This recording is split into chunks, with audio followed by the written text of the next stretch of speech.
قال رسول الله صلى الله عليه وسلم الدنيا سجن المؤمن وجنة الكافر رواہ مسلم۔ برادران اسلام، یہ دنیا جس میں ہم لوگ زندگی گزارتے ہیں، اس دنیا کی حقیقت کیا ہے اور اس دنیا کو جینے کا انداز کیا ہونا چاہیے؟ ایک مومن اس دنیا کو کس ناحیے سے دیکھتا ہے اور ایک غیر مومن اس دنیا کو کس نقطۂ نظر سے دیکھتا ہے؟ اسی سب کو جاننے کے لیے انشاءاللہ آج ہم اس خطبے میں گفتگو کریں گے۔ میرے بھائیوں، دنیا گزارنے والے، دنیا میں جینے والے تین قسم کے لوگ عام طور پہ ہوتے ہیں۔ ایک وہ قسم جو دنیا کو سب کچھ سمجھتا ہے، دنیا کے پیچھے بھاگتا ہے، دنیا کے لیے ہی اس کی دوڑ دھوپ ہوتی ہے، دنیا کی زندگی میں وہ یہاں دنیا میں مادیت کے لیے ہر کچھ گزرنے کے لیے تیار ہوتا ہے۔ صرف مال، پیسہ، عزت، شہرت، یہ تمام چیزیں اس کی انتہا ہوتی ہے، اس سے آگے وہ سوچتا نہیں۔ یہ دنیا دار لوگ ہوتے ہیں۔ دوسرے قسم کے وہ لوگ ہوتے ہیں جو پورے طریقے سے دنیا کو تیاگ دیتے ہیں، دنیا سے کنارہ کش ہو جاتے ہیں اور عبادت و ریاضت میں مصروف ہو جاتے ہیں۔ ایسے لوگ بھی ہوتے ہیں جو دنیا سے کٹ جاتے ہیں، دنیا کی محبتوں سے الگ ہو جاتے ہیں، دنیا سے ان کا کوئی لینا دینا نہیں رہتا، یہاں تک کہ وہ شادی بیاہ بھی نہیں کرتے۔ جبکہ تیسرے قسم کے وہ لوگ ہوتے ہیں جو دنیا میں تو رہتے ہیں، دنیا میں بھی رہتے ہیں اور دنیا بھی کماتے ہیں، پورے طریقے سے دنیا کو چھوڑتے بھی نہیں، لیکن اس دنیا میں، اس فانی دنیا میں دل نہیں لگاتے۔ یہی تیسرے قسم کے وہ لوگ ہیں جسے اسلام چاہتا ہے کہ ایک مسلمان کس طرح زندگی گزارے۔ ایک مسلمان اس تیسرے قسم کے لوگوں کی طرح زندگی گزارتا ہے۔ نہ پورے طریقے سے دنیا دار ہو جانا چاہیے اور نہ پورے طریقے سے دنیا کو چھوڑ دینا چاہیے، بلکہ دنیا میں رہتے ہوئے، سماج میں رہتے ہوئے، لوگوں کے ساتھ رہتے ہوئے، دنیا کماتے ہوئے اس دنیا کو جینا چاہیے، لیکن ساتھ میں یہ ذہن میں رکھتے ہوئے کہ یہ دنیا فانی ہے، یہ دنیا انتہا نہیں ہے، بلکہ اس دنیا کے بعد بھی ایک دنیا ہے جس دنیا کی تیاری میں بھی اپنے آپ کو لگانا ہے۔ یہ تیسرا شخص کامیاب شخص ہوتا ہے۔ اسلام کی نظر میں یہ تیسرا شخص جو ہوتا ہے وہ سب سے کامیاب شخص ہوتا ہے۔ جو آدمی اس طریقے سے زندگی گزار لیتا ہے، آخرت کی تیاری میں دنیا کو گزار لیتا ہے، وہ یقیناً دنیا کے اس امتحان میں کامیاب ہو جاتا ہے۔ اسی کو شاعر نے کہا تھا کہ دنیا میں ہوں لیکن دنیا کا طلبگار نہیں ہوں، بازار سے گزرا ہوں خریدار نہیں ہوں۔ ایسے لوگ ہوتے ہیں۔ مومن کا نقطۂ نظر یہ ہوتا ہے، مومن دنیا کو اس طرح جیتا ہے، دنیا میں رہتا ہے، اسی بازار میں وہ چلتا پھرتا ہے، لیکن اس کا دل اس بازار میں اٹکا نہیں ہوتا ہے، بلکہ اس کا دل آخرت کی تیاری پہ لگا ہوتا ہے۔ اس دنیا کو جینے کے لیے اس دنیا کو کس نقطۂ نظر سے دیکھنا ہے، ایک مومنانہ طریقہ ہوتا ہے، ایک کافرانہ طریقہ ہوتا ہے۔ اسی کو اللہ کے رسول صلی اللہ علیہ وسلم نے بیان کیا۔ مسلم کی یہ روایت ہے جس میں آپ صلی اللہ علیہ وسلم کہتے ہیں کہ دنیا مومنوں کے لیے قید خانہ، جیل ہے، اور کافروں کے لیے جنت ہے۔ الدنیا سجن المؤمن و جنت الکافر، کہ دنیا مومنوں کے لیے قید خانہ ہے اور کافروں کے لیے جنت ہے۔ اس حدیث کے اندر دنیا کو دیکھنے کا ایک نیا نظریہ جو اللہ کے رسول صلی اللہ علیہ وسلم نے دیا، دنیا کو دیکھنے والوں کو دو حصوں میں تقسیم کر دیا۔ کہا کہ ایک مومن اور ایک کافر ہے، دونوں کا نظریہ الگ الگ ہوتا ہے، دنیا کو دیکھنے کا نظریہ الگ الگ ہوتا ہے۔ مومن کے لیے یہ دنیا قید خانہ ہوتا ہے، جبکہ وہیں کافر کے لیے یہ دنیا جنت ہوتی ہے۔ اس مثال کو اگر تفصیل سے آپ سمجھیں گے، اگر گہرائی میں جا کے اگر آپ سوچیں گے اس مثال کے اوپر، تو آپ کو اندازہ ہوگا کہ اللہ کے رسول صلی اللہ علیہ وسلم نے دنیا کی حقیقت کو بیان کر کے رکھ دیا۔ ایک مومن جب اس دنیا میں جیتا ہے تو وہ قید و بند میں جیتا ہے، اللہ کے احکامات کی بندشیں اس کے اوپر ہوتی ہے، وہ آزاد نہیں ہوتا، وہ بے لگام نہیں ہوتا، بلکہ قدم قدم پر وہ اپنی قربانیاں دیتا ہے، قدم قدم پر اپنی خواہشات کی قربانی دیتا ہے۔ اس کی خواہش، اس کا دل چاہتا ہے کہ کچھ کر جائے، لیکن اللہ کا حکم ہوتا ہے کہ وہ حرام ہے تو اس سے رک جاتا ہے۔ قدم قدم پر حلال و حرام کی قید اس کے سامنے ہوتی ہے، وہ دنیا کو اپنی منمانی طریقے سے نہیں جی سکتا۔ لیکن وہیں پہ ایک کافر ہوتا ہے، اس کے سامنے کسی قسم کی کوئی قید نہیں ہوتی، وہ دنیا کو جیسے جینا چاہے، جیسے من میں آئے، پوری آزادی کے ساتھ وہ اس دنیا کو جیتا ہے۔ اس کے سامنے کوئی قید نہیں ہوتی، کوئی بندش نہیں ہوتی۔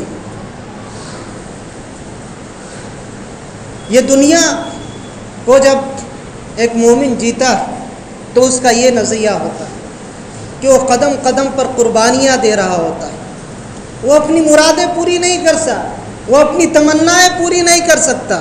لیکن کافر جب اس دنیا میں جیتا ہے تو یہ سوچتا ہے کہ یہ دنیا ہی سب کچھ، جتنی خواہشات ہیں سب اس دنیا میں پوری کر لینا ہے، جتنی ارمانیں ہیں سب اس دنیا میں پوری کر لینا ہے۔ اس کے سامنے اس دنیا کے بعد کسی اور دنیا کی کوئی ایسی حقیقت نہیں ہوتی۔ وہ چاہتا ہے کہ اس دنیا میں جتنا موج مستی، جتنی خوشیاں اڑانا ہو، جتنی مستیاں اڑانا ہو، اسی دنیا میں سب کچھ کر لینا۔ اس دنیا کو وہ اپنے ارمانوں کی تکمیل کی جگہ سمجھتا ہے، جبکہ ایک مومن اس دنیا کو قربانی کی جگہ سمجھتا ہے۔ وہ یہ سمجھتا ہے کہ اس دنیا میں اگر ہم نے قربانی دی، اپنی خواہشات کی قربانی، اپنے ارمانوں کی قربانی، تو یقیناً اس کے بعد والی زندگی جو ہے وہ کامیاب ہو جائے گی، اور اس دنیا جو دارالامتحان ہے، اس امتحان میں ہم کامیاب ہو جائیں گے۔ اسی لیے مومن اس دنیا کو خواہشات کی تکمیل کی جگہ نہیں سمجھتا۔ بہت ساری خواہشات، ایک مومن اگر وہ حقیقی معنوں میں اپنے دین پر زندگی گزارتا ہے تو ایک مومن اپنے اندر بہت ساری خواہشات اور حسرتیں لے کر اس دنیا سے چلا جاتا ہے۔ وہ چاہتا ہے کہ بہت سی خواہشات ہیں جو ہمیں پوری کرنی ہے، لیکن کر نہیں پاتا، کیونکہ اللہ کے احکام کی پابندیاں اس کے اوپر عائد ہوتی ہیں۔ اس مثال میں آپ ذرا غور کریں گے تو آپ کو اندازہ ہوگا کہ اللہ کے رسول صلی اللہ علیہ وسلم نے کتنی بڑی بات کہی ہے۔ قید خانہ میں جب انسان ہوتا ہے تو آپ دیکھیں کہ ہر قسم کی بندشیں ہوتی ہے، اپنے من کا کھانا نہیں کھا سکتا، اپنے من کا لباس نہیں پہن سکتا، اپنی آزادی سے گھوم پھر نہیں سکتا، قدم قدم پہ پابندیاں ہوتی ہے، قدم قدم پہ ضابطے اور قانون ہوتے ہیں۔ اسی لیے قید خانے میں رہنے والوں کے لیے اس کی خوشی کا سب سے بڑا دن جو ہوتا ہے وہ اس کی رہائی کا دن ہوتا ہے۔ جب قید خانے سے آزادی ہوتی ہے، آزادی ملتی ہے، رہائی ملتی ہے، تو اس دن قیدی کے لیے سب سے بڑا خوشی کا دن ہوتا ہے۔ اسی طرح ایک مومن اس دنیا میں جب زندگی گزارتا ہے، قید و بند میں زندگی گزارتا ہے، تو جب اس کی موت آتی ہے تو یقیناً موت کے لیے ڈر ایک فطری چیز ہے، لیکن جب ایک مومن صحیح طریقے پر اس دنیا میں زندگی گزارتا ہے تو جب موت آتی ہے تو ایک عجیب روحانی خوشی اس کے اندر محسوس ہوتی ہے۔ وہ یہ سمجھتا ہے کہ دنیا کی قید و بند سے اب میں آزاد ہو کر آخرت کی جنتوں میں جانے والا ہوں، اس کے اندر ایک خوشی ہوتی ہے۔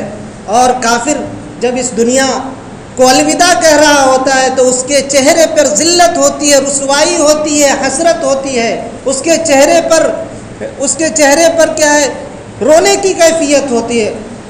اور موت جب آتی ہے تو جس طریقے سے روح نکالی جاتی ہے اس کی کیفیت بھی قرآن و حدیث کے اندر موجود ہے کہ مومن کی موت بڑی آسانی کے ساتھ نکال دی جاتی ہے، اور کافر کی موت جب نکالی جاتی ہے بڑی سختی کے ساتھ ایک ایک روح کو نکالی جاتی ہے، جس سے بڑی تکلیف ہوتی ہے۔ تو یہ مومن اور کافر زندگی کیسے گزارتا ہے اس کا ایک منظر اللہ کے رسول صلی اللہ علیہ وسلم نے پیش کیا۔ اسی لیے اللہ تبارک و تعالیٰ نے اپنے قرآن کے اندر اس دنیا کو ایک مثال کے ذریعے سمجھاتے ہوئے کہا، انما مثل الحیات الدنیا کماء انزلناہ من السماء فاختلط به نبات الارض مما یأکل الناس والانعام حتى اذا اخذت الارض زخرفها وزینت وظن اہلها انہم قادرون علیها اتاها امرنا لیلا او نہارا فجعلناها حصیدا كأن لم تغن بالامس كذلك۔ اللہ تبارک و تعالیٰ نے اس آیت کے اندر کہا کہ دنیا کی زندگی کی مثال ایسی ہے جیسے آسمان سے بارش نازل ہو اور اس کے بعد زمین لہلہا اٹھے، زمین سرسبز و شادابی سے اس کے اوپر پانی کی وجہ سے خوبصورت پودے، ہر قسم کے پودے اگ جائے اور اس کے بعد اس کا منظر خوبصورت ہو جائے، یہاں تک کہ جب ایک کاشتکار جب اپنی کھیتی کرتا ہے اور اس بارش کی وجہ سے اس کی کھیتی کامیاب ہو جاتی ہے، اور اس کے بعد جب کھیتی کی کٹائی کا وقت عین قریب آ جاتا ہے، حتی اذا اخذت الارض زخرفها، اور کھیتی پورے طریقے سے سج دھج کے تیار ہو جاتی ہے، کسان اپنے دل میں بڑے بڑے ارمان اور بڑے بڑے خواب سجاتا ہے کہ اس کو کاٹ کے مارکیٹ میں بیچیں گے اور کیا کیا منافع حاصل کریں گے، اور اس کے بعد اس کی پلاننگ ہوتی ہے۔ وَظَنَّ أَهْلُهَا أَنَّهُمْ قَادِرُونَ عَلَيْهَا، یہ کسان اس کے بعد یہ سمجھتا ہے کہ اب تو اس کو کل ہم کاٹ لیں گے اور پھر اس کے بعد جو ہے بڑا منافع آئے گا۔ حتی اتاها امرنا لیلا او نہارا، لیکن اچانک کیا ہوتا ہے؟ اچانک یہ ہوتا ہے کہ راتوں رات ہمارا حکم آتا ہے اور یہ کھیتی ایسی غارت ہو جاتی ہے، ایسی غارت ہو جاتی ہے کہ نام و نشان تک مٹ جاتا، ایسا لگتا ہے کہ جیسے کل یہاں کچھ تھا ہی نہیں۔ یہ ہے دنیا کی حقیقت کی مثال، یہ ہے دنیا۔ اللہ تبارک و تعالیٰ نے کہا کہ دنیا ایسی، آپ دیکھ لیجئے دنیا میں بہت سے لوگ ہیں جو اپنی اولاد کو شروع سے تیار کرتے ہیں، لکھاتے ہیں، پڑھاتے ہیں، بڑی بڑی ڈگریاں حاصل کر لیتا ہے بچہ، اس کے بعد والدین کے دل میں بڑے بڑے ارمان ہوتے ہیں، بڑے بڑے خواب سجائے ہوتے ہیں کہ اب تو میرا بیٹا کسی اچھی نوکری میں جائے گا یا زندگی کے اعلیٰ عہدے پر چلا جائے گا، لیکن اچانک ایسا ہوتا ہے کہ آدمی جوانی کی حالت میں اس دنیا سے چلا جاتا ہے اور والدین کے خواب چکنا چور ہو جاتے ہیں۔ یہ زندگی کی حقیقت ہے کہ ہم بہت سی پلاننگ کرتے ہیں، منصوبے کرتے ہیں، لیکن ہمارے منصوبے کامیاب نہیں ہوتے۔ بہت سے لوگ ایسے ہیں جو زندگی بھر کی کمائی کے بعد بڑے ارمانوں سے گھر کی تیاری کرتا ہے، عالی شان اور خوبصورت گھر بنانا شروع کرتا ہے، اور جب گھر بن کر تیار ہو جاتا ہے، اس میں داخل ہونے کی باری آتی ہے تو بہت سی دفعہ ایسا ہوتا ہے کہ اچانک آدمی کا انتقال ہو جاتا ہے۔ یہ دنیا کی حقیقت ہے، یہ دنیا دھوکے کی چیز ہے۔ یہاں پر انسان اپنے منصوبے بناتا ہے، طرح طرح کے منصوبے بناتا ہے، بڑے بڑے اونچے خواب سجاتا ہے، لیکن اس کے بعد وہ چیزیں اسے کوئی کام نہیں آتی۔ اس دنیا کے اندر بھی، اور یہ سمجھیے کہ یہ دنیا اتنی مختصر ہے کہ آپ لاکھ کامیابی حاصل کر لیں اس دنیا کے اندر، لیکن آخرت کے مقابلے میں اس دنیا کی یہی حقیقت ہے کہ آپ ہو سکتے ہیں اس دنیا کے اندر بڑی کامیابی حاصل کر لیں اور اسے ہی اصل کامیابی سمجھ لیں، لیکن جب آخرت میں جائیں گے تو آپ کو پتہ چلے گا کہ یہ ہم نے جو کامیابی حاصل کی تھی یہ تو کچھ نہیں تھی، یہ تو فضول کی چیز تھی جس کے پیچھے ہم دوڑتے رہے۔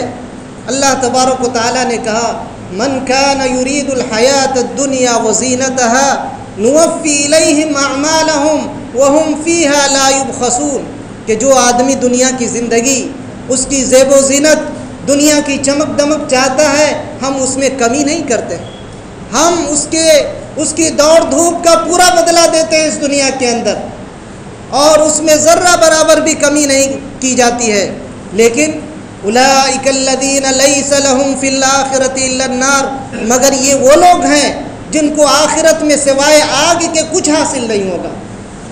وحبط ما صنعوا فیہا وباطل ما کانوا یعملون، اور وہ سارے کام اکارت چلے جائیں گے، ساری کوششیں برباد ہو جائے گی۔ وحبط ما صنعوا فیہا وباطل ما کانوا یعملون، اور جو بھی اس دنیا میں آدمی کر رہا تھا وہ سب بیکار ہو جائے گا۔ یہ دنیا کی حقیقت ہے جس کے پیچھے ہم اپنی زندگی لگا دیتے ہیں۔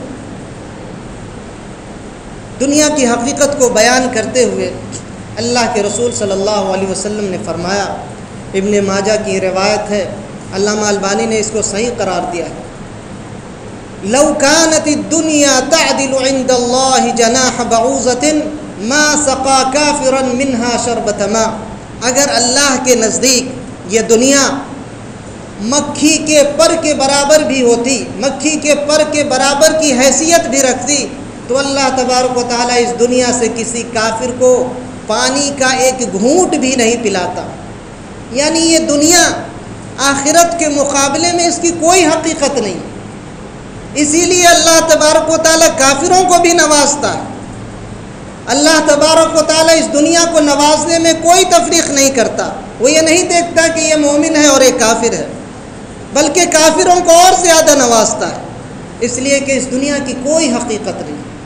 اگر مکھی کے پر کے برابر کی بھی حیثیت ہوتی تو اللہ تبارک و تعالیٰ اس دنیا کو کافروں کو نہیں نوازتا، جو اللہ کو نہیں مانتے ہیں، جو اللہ کا انکار کرتے ہیں، جو اللہ کے دشمن ہیں۔